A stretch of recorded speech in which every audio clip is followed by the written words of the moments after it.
മടുത്തു തുടങ്ങി എല്ലാത്തിനോടും. എല്ലാം ശരിയാകുമെന്ന് പറഞ്ഞ് സ്വന്തത്തെ സമാധാനിപ്പിച്ചു മടുത്തു. കൂടെയുള്ളവരോടും കൂടെപ്പിറപ്പുകളോടും മടുത്തു.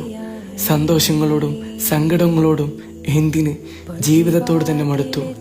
എത്ര തവണ ശ്രമിച്ചതാണ്, എന്നിട്ടും മുന്നില് പരാജയങ്ങൾ മാത്രം. ശരിയല്ലേ? എടാ, അപ്പോ റസൂലിലേക്കൊന്ന് തിരിഞ്ഞു നോക്കണം. അതുവരെ സത്യസന്ധനാണ് എന്ന് പറഞ്ഞവർ കള്ളൻ എന്ന് വിളിച്ചു. മടുപ്പ് വന്നില്ല. ചീഞ്ഞളിഞ്ഞ ഒട്ടകത്തിന്റെ കുടൽമാല സുജൂദിലിരിക്കെ തന്റെ കഴുത്തിലണിയിച്ചപ്പോഴും, പോകുന്ന വഴിയിൽ മുഴുവനും തെറിവാക്കുകളും ചീത്ത പറച്ചിലും കേട്ടപ്പോഴും മടുപ്പ് വന്നില്ല. സ്വന്തം കുടുംബം വരെ കല്ലെടുത്തെറിഞ്ഞ് തെരുവോരങ്ങളിലൂടെ ഓടിച്ചപ്പോഴും മടുപ്പ് വന്നില്ല. അവസാനം കൊലപ്പെടുത്താൻ വേണ്ടി ശത്രുക്കൾ ഒരുമിച്ച് വന്നപ്പോഴും പട്ടിണി കിട്ടപ്പോഴും റസൂലിന് മടുപ്പ് വന്നില്ല. എന്നാൽ ഇന്ന്